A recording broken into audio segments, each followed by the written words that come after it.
Hello everybody, and thanks for checking out my unboxing and initial impressions on the GSW H1000 1CR. This is the G-Shock smartwatch, and I want to thank Topper Jewelers for sending this out for review.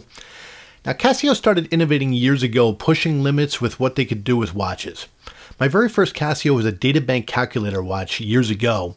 It allowed contacts, calendar events, alarms, stopwatch, and countdown timer, and that was back in the 80s. They ended up developing a stronger watch, obviously, with the G-Shock lineup, and they added more features over the years with the Master of G series. Now, they started the Pathfinder / ProTrek line, giving us altimeter, barometer, compass, and thermometer, and then they merged those features into the Riseman. They went a step further and added a GPS with the Rangeman, followed by adding smartphone-like notifications, heart rate, and activity features to the GBD H1000. Many G-Shocks now sync with smartphones, but they could not really be considered a smartwatch for obvious reasons. Now, a few years ago, ProTrek did come out with a smartwatch with Wear OS. The platform was fairly new at the time, and you didn't get the same resistance with the shock and the protections that you're going to be getting with this G-Shock. Casio's now taken a smartwatch to another level, finally offering a smart G-Shock, a Wear OS watch with 200-meter water resistance, the classic shock resistance. This is a lot of watch in a size similar to the GBD H1000. Now, I'm going to do this video a little differently than I normally do it. I typically learn about the watch a lot before I review it, and then just give you a full, thorough review. This video, I'm going to unbox it, and then I'm just going to explore it out of the box and just see how user-friendly and intuitive it is at first look. So I'm going to do a few other videos on this, of course, including a full walkthrough and some comparisons. This is going to be fun, though. This is just going to be a little different, so I want you to bear with me, and now I'm just going to unbox it. Alright, so getting into the box, as you can see, it's a plain black box with the Wear OS by Google on the bottom here, and the screen of the G-Shock, of course. You have the G-Shock logo, once again with the Wear OS GSW H1000 here. You have your barcode and your information over on the bottom of the box, and more G-Shock logos on the front. Opening it up, it's a simple black box with shock resistance, the G-Shock logo, more information on the barcode, same as the outer box. And going into the box itself, I'll get into this in a moment. And going into underneath, you have a little barcode here that just talks about some videos that they'll give you some tutorials.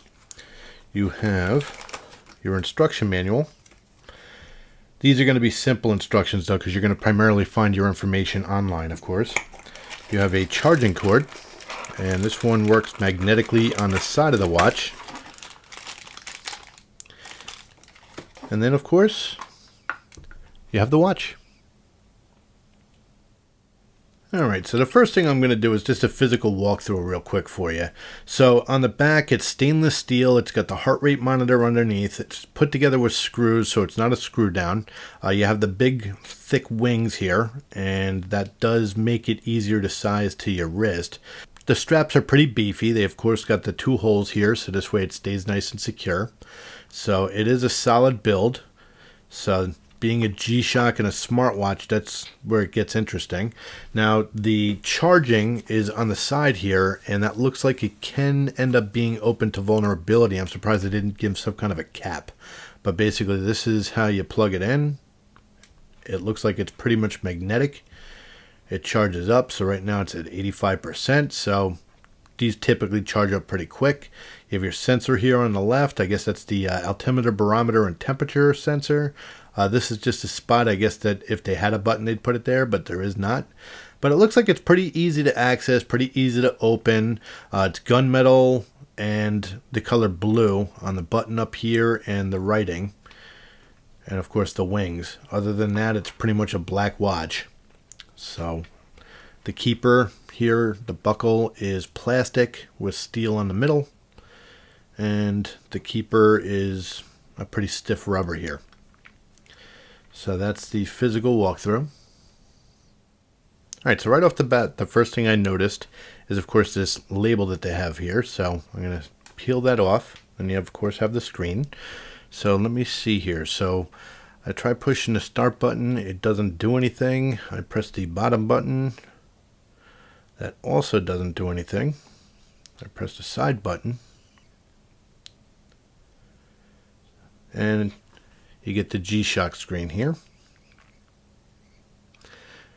Now certain parts here I'm going to speed up so this way you don't have to wait for the long load times. So let's see here. Oh, and there's the Wear OS logo.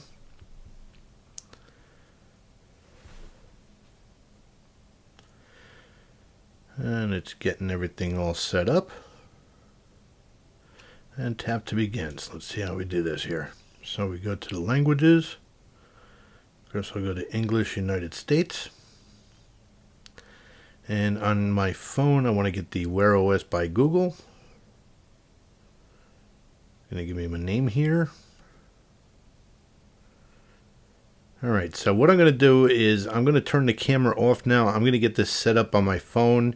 If you watch the tutorial, I'll put it in the eye at the top right hand of the screen. That'll show you how to set these all up. So I'm going to get this all loaded up, and then I'm going to start working with it and just kind of, like I said, just give you kind of an intro walkthrough and take it from there. Alright, so now I have it all set up, and as you can see I have it charged, so this way I can get the best Wi-Fi reception. Gives you the battery percentage and the time underneath that, and then when you open up the screen,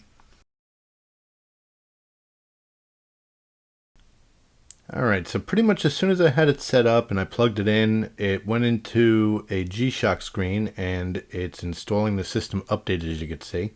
So I'm going to let that ride, speed up the camera a little bit.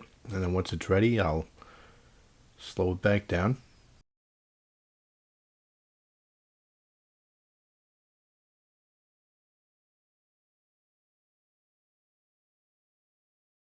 Alright, so the update is installed and now it's rebooting. And now you get a white screen, a black screen, and then you get the battery percentage. Back to rebooting. And now we get the Wear OS by Google. Get the time. And it's just about ready to go. Alright, I just have felt the vibration. And now we're on our screen.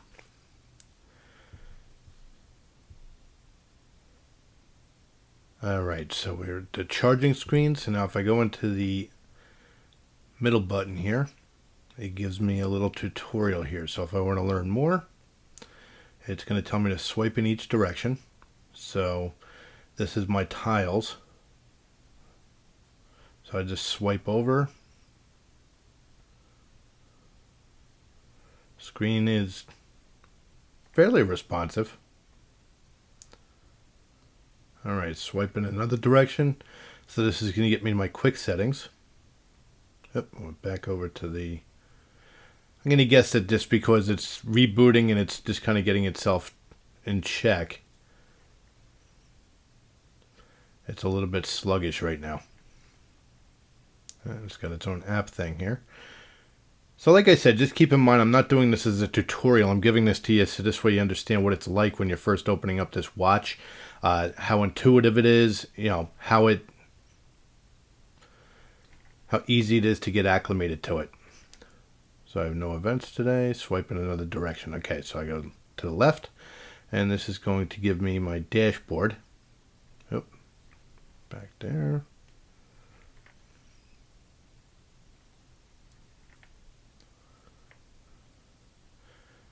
So what it looks like is that the middle button is for your apps. That's your home button, basically. Press again to go back. Alright, so it does give you a decent tutorial here. If I want to change the watch face, I just touch it and hold. And what do they give us here? So we get this digital. We have this 2-layer. I have a Google Fit. So those are your three main... Oh, is there another one? Yep, so those are your three main watch faces there. So let's explore a little bit. So this is initially what we're looking at. Oh, See tutorial again. Okay, so that's the original screen here, the digital, and let's see what kind of settings you can set it up with. So if I press the gear button on the bottom, all right, I can change the color here, so I can go to red,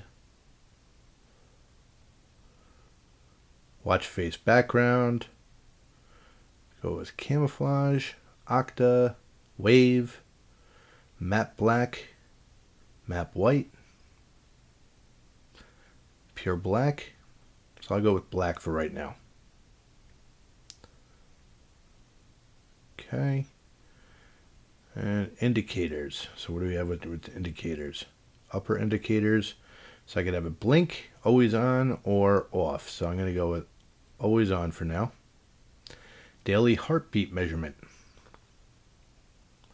Okay. We got the map app. So Google Maps,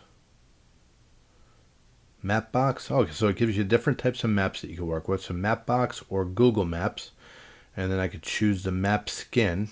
So terrain, satellite. I usually like satellite.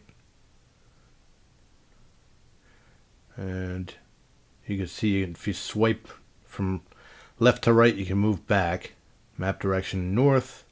Route display on. All right, so this is just simply mapping options there. We have the compass, magnetic declination calibration. We have altitude calibration. So what is that? Let's see here. So manual correction or GPS. I would always have GPS do it. Location info being found.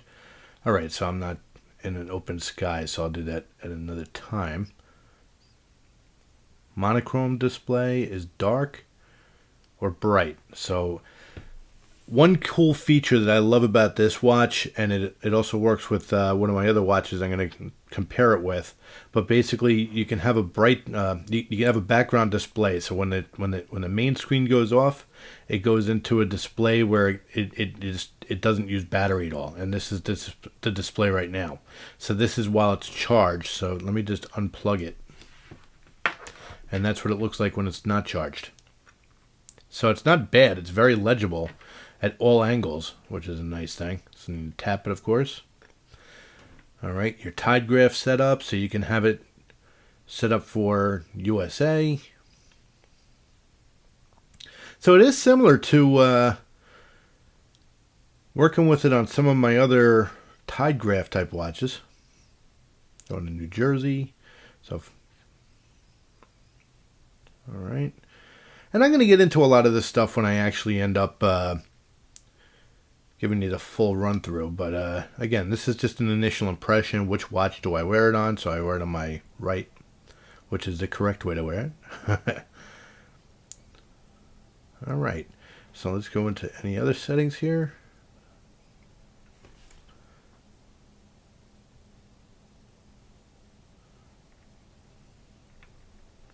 All right. The screen is not as responsive as I was hoping. There we are. All right, so we'll go into some more settings here. Black screen. So it is a little bit of sluggish. I'm surprised that they didn't use the updated processor that they put out there. But, oh yeah, and then we have units. So if you want to go into imperial. Nope, metric. Okay. All right, cool. Time calibration, tide graph setup. All right, so this is pretty cool. All right, so that's the digital screen here. I thought there was something where you could change colors. Didn't they have something like that earlier? I guess that's, yeah, theme color. So that's red. Then you have custom. So if I wanted to go in and I guess I can go with green. Okay. All right. So that's on the digital screen. Let me move over to the 2-layer screen and see what that does.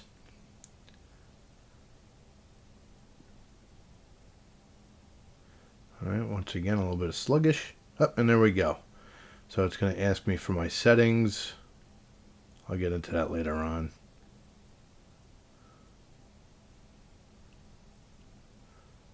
Okay. Just going to yes it through. Okay.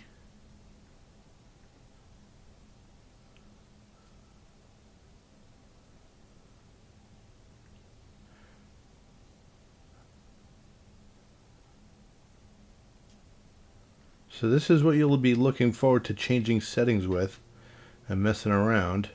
Start heart rate measurement, sure. So as you can see on the back here, it's got the light, and that's measuring my heart rate. That doesn't happen right now, but here if I put it on, it's actually a little warm right now on the back, but it's checking my heart rate. Oh, let me refocus there. Maybe the next time I'll do this on a live stream. Alright, and I'll check the accuracy against my Apple Watch at another time as well. Alright, so this is nice. I like this that you can customize the color. That's pretty cool. Alright, so let's see where you can customize this. You go into the settings. You get your theme color, your daily heart rate measurement. So some of the same settings as the one before. Monochrome display bright. Yes, everything is fairly the same. What I'm hoping for is that you could set it up where you could see. So you got the date and you got your steps. That's the only things that you have on the display. So I'm hoping for some kind of a widget that you can just put your calendar appointments on. It's one thing that lacks on a lot of these watches. Alright, so now if I go down here, so it's going to tell me quality improvements. It tells me what the update was. So it was 9 minutes that it took. I can browse it on the phone. Okay. If I go left to right. Alright. So it works pretty much like the other Wear OS devices. They all have their own flavor that they put into these. So let me go into the application screen. And it's got its own flavor here. So interesting. Timepiece. So this exits Wear OS and performs timekeeping and sensor operation with minimal power consumption. So let's put start. And see what that, oh, and it's powering it off. All right, I'm going to speed it up again here for you.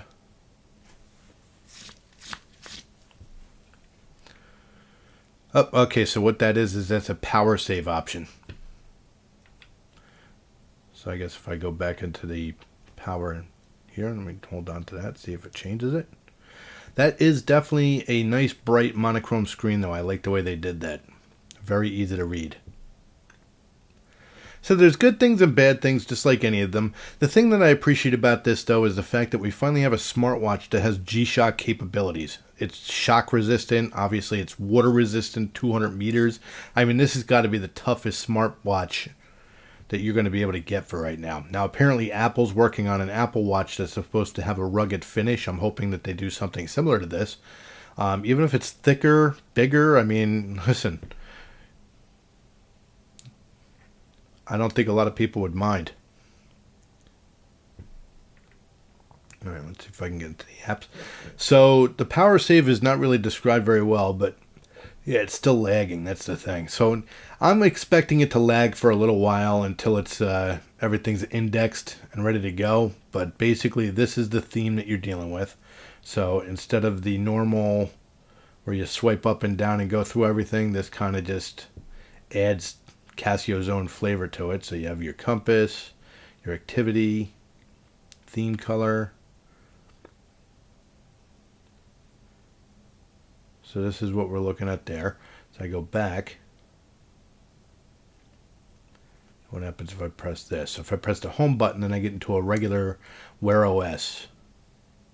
And then Casio, of course, has their own apps. They all do. So if I go in here. Yeah, so that's where we were just at.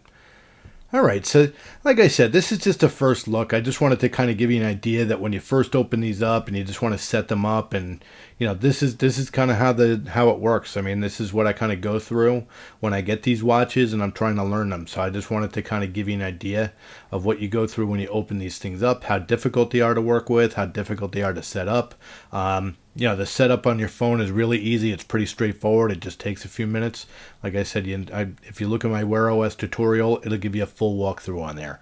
But this is the initial impressions. So far, it's not a terrible experience. It's not a great experience. So I will want to thank you very much for watching this. And I'm going to get into some comparisons for you. Alright, so now I'm going to do a quick comparison. Again, this is very informal. I'm not going to give measurements. It's just to kind of give you a quick size comparison. I'm going to cover this in a lot more depth in the actual review. Alright, so I'm going to start it off with the other H1000. And as you can see, this is probably going to be the closest comparison. So if you don't have access to the smartwatch, but you have access to the H1000 with the heart rate, that's going to be your, if you're comfortable with the fit on that, you're going to be very comfortable with the fit on this. They both have the heart rate. They both have the same build quality on the back. I mean, very similar build quality on both of these. The height, the smartwatch is a little bit thicker. So that's what you're looking at as far as a size comparison with both of the H1000s. Both of them are extremely legible and easy to read. And we're going to go with the big boy, the Rangeman. And the Rangeman is definitely larger, thicker, it's heavier. The straps are thicker, like more, less flexible. And then we're going to go with the old classic. And of course, smartwatch is going to be larger. Two different types of watches, though. I mean, you're getting collectors that would get both of these. But again, just giving you a size comparison. And go with the Apple Watch. Also a big difference between the two. This is the 44 millimeter version, stainless steel. Hermes.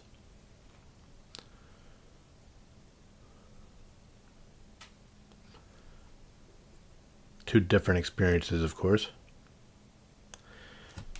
And then we go with the Mobvoi TicWatch.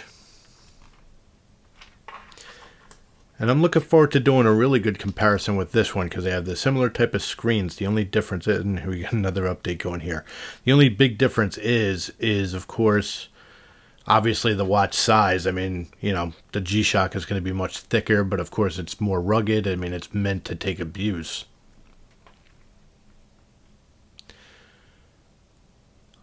Obviously the Mobvoi has a different processor in there.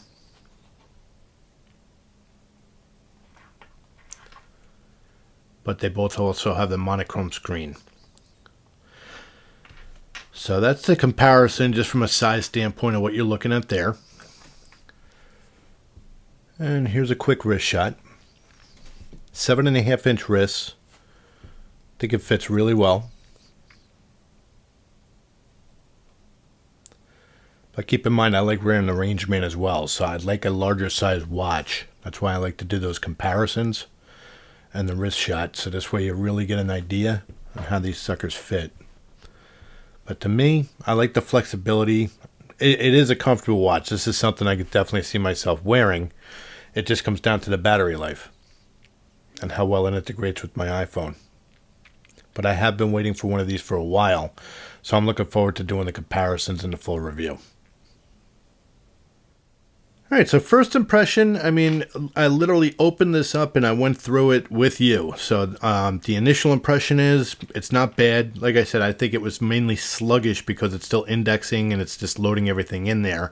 So I'm looking forward to seeing how this speeds up. I'm looking forward to seeing what the battery life is like. I think with that monochrome screen, it's going to buy a good 3 to 5 days of battery life easily. And that's if I don't tend to want to work with a lot of notifications, or, you know, it all depends on what I'm going to do with it, how active I am while I'm wearing it. So I'm definitely going to give those numbers for you. I'm going to give you dimensions. I'm going to give you all the information. Like I said, this was primarily just a first impression, just to kind of give you an idea of what it's like right out of the box, what the experience is like to set it up. And mind you, I mean, I'm pretty advanced with knowing how to work with these operating systems, and it was a little confusing up front. They don't really give you a great walkthrough initially, but once you set these up and once you start working with them, it becomes second nature. It just comes down to the patience to get there. So that's my impression. So if you like this review, please click the like. Please subscribe and hit the bell for notifications on future reviews. You can also find me on Twitter at DougFNJ. And of course, you can find me on watchyouseek.com. Great discussion over there. Great G-Shock forum, great sales forum. I mean, it's just a great community of people, watch enthusiasts. So I want to thank you again for watching. Again, Topper Jewelers, I want to thank you very much for sending this out for review. I really appreciate it. If you go to topperjewelers.com, and I want to thank you all again, and have a great day and be safe.